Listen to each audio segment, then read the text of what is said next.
Hello class, this is Brian from financialtrainingschool.com and welcome to BO113 News Trading. And this is part 1 of a 2-part lesson, and this is more of a warning video than an actual lesson. In the past, I've received lots of emails from people asking how to trade around news, and these are mainly new traders, and the most common response is not just from me. If you go on the forums or you go in chat rooms and you ask them and they ask you if you're a new trader, they're basically gonna tell you to not trade around news, and that's exactly what I'm making this video for. And this is placed in the 100 series for a reason, because the 100 series is for all the introductory or newbie traders.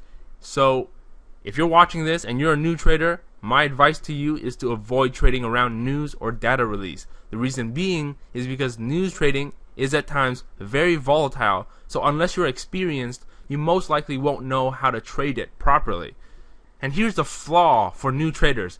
They think that news trading is only what happens after the news release, but actually there's a before and an after. So the advice is to avoid trading around news release. That means before news comes out and after news comes out. You should avoid trading before news comes out because news speculators are positioning themselves for the pending news. So this often causes spikes in the market sometimes, but obviously it depends on the news. And sometimes, if it's a really important news release, then the markets might not even move at all, and it just stays flat. Conversely, on the other side, you should avoid trading after news release, because this is where new traders wipe their accounts going the wrong direction, because they don't understand the news. So they just blindly trade, and then this causes them to lose or wipe their accounts in the process. So here's a visual for those of you that don't understand what I'm talking about. Let's say news comes out at 8:30. Okay, this is the point, the middle of where news comes out. And I'm telling you to avoid trading on both sides of the news. So there are usually 2 time frames. There are the impatient traders, because these people can't wait to enter the markets again. And for these impatient people, my suggestion to you is not to trade, because you need to control your patience to become a good trader. But anyways, if you're impatient and you're rushed to get back into the markets, then the best way for you to avoid trading is just avoid 15 minutes before and after. Okay, so that's if you're impatient. You can avoid trading from 8:15 to 8:45. So that's just 30 minutes of no trading for you because you're impatient. But if you're a patient trader, then I would advise you to avoid trading 30 minutes before and 30 minutes after, so you don't trade for a full hour.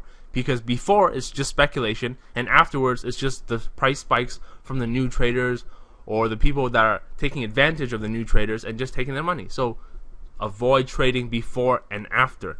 And here's why you avoid trading. So this example is just for the after point. It's not so much a good example for the before point, but the reasoning is still valid. So this is the Euro USD on October 5th at 8:30 a.m. This is the non-farm payroll release, e.g. the employment data release. It comes out at 8:30. This black line is on the 8:29 candle. So this green candle afterwards, immediately right here, is when the news comes out at 8:30.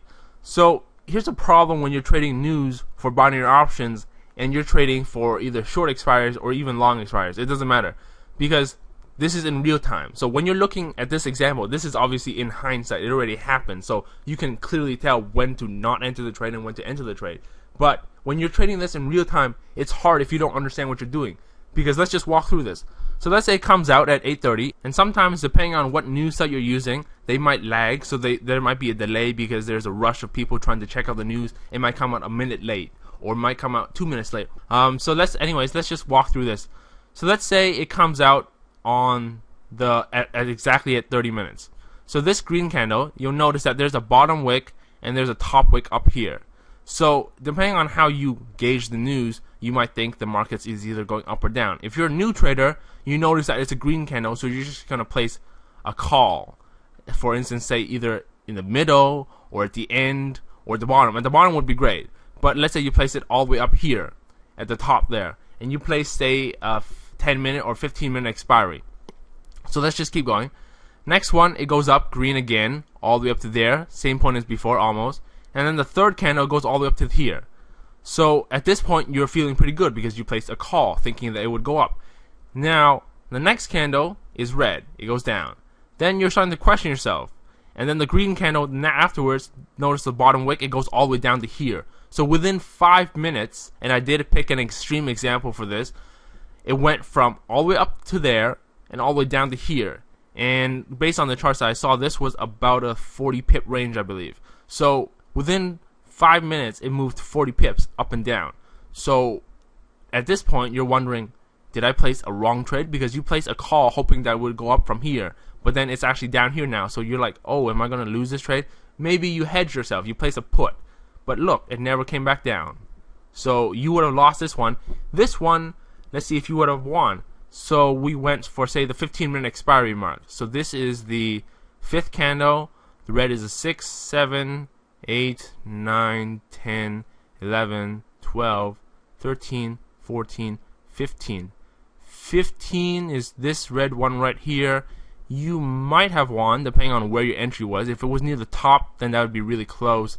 If it was in down here somewhere, then that would be good. So it depends on your entry, and this is why you avoid trading. Because if you don't know what you're doing and you enter on these spikes and you enter in a wrong position, then it's not going to expire in the money. You need to wait until after this. So around the 30-minute mark, which is somewhere over here, at the end of this hour, it starts to go upwards again. And this choppiness, you don't want to trade this. You want to avoid trading around here, because unless you know what you're doing, like you wait for the pullbacks and you enter at the lows, then that would be good. But if you enter the peaks here, like if you entered up here, it didn't get up there until the hour's over. So if you place calls up here, yes, it would call eventually, but not in your expiry time frame. So it wouldn't work to your favor. So this is why you avoid trading after news release and before. Before, this is a bad example, but on some pairs, depending on the news release, before has this exact same spike on this side. So just something to keep in mind when you're trading around news. Make sure you go to the sites in the description so that you know when the news releases are, so that you can avoid trading around them. Some final notes before we end off. This lesson, like I mentioned, is broken down into 2 parts. And this is just part 1. And it's placed in the 100 series for a reason, okay? And that's to warn new traders. Part 2 will be placed in the 200 series, and this is placed there for a reason as well. So after watching this lesson, don't just skip straight to that video. If you do that, what's the point of me having lesson numbers? Because this is BO113. That one will most likely be BO208 or 209 or something like that. So at this point, I already have the price action lessons in BO202, 203, and 204. So if you do plan to just skip to that one, at least watch these 3 lessons on price action prior to watching the part 2, just so that you understand how breakouts and reversals work. Lastly, news release falls under fundamental analysis, which is essentially macroeconomics, and I can't teach macroeconomics in one lesson. So part 2 will most likely only include the basics of news trading. So what I think I'm going to do is I'm going to pick out 3 examples on 3 pairs on a news release day, and then I'm just going to walk you through the mindset to trade it if you do plan to trade it. Like I said, it's placed in the 200 series for a reason, and that's for the intermediate traders, not the new traders. So just, if you're new, don't trade around news. That's it. Until you get more experience, or until you've observed lots of news release, then you can trade news release, because you know roughly what's going to happen, or what's going on at least, or you know how to react to the news. I think that's the best way to put it. So that's it. I'm done. As usual, my recommended brokers are 24 Option, Bank to Binary, and Trade Rush. Make sure you guys use my links to sign up so that you can get an hour of tutoring with me. Full details can be found at ftstutor.com. Thank you for watching. Hope you guys enjoyed this, and I will see you guys next time.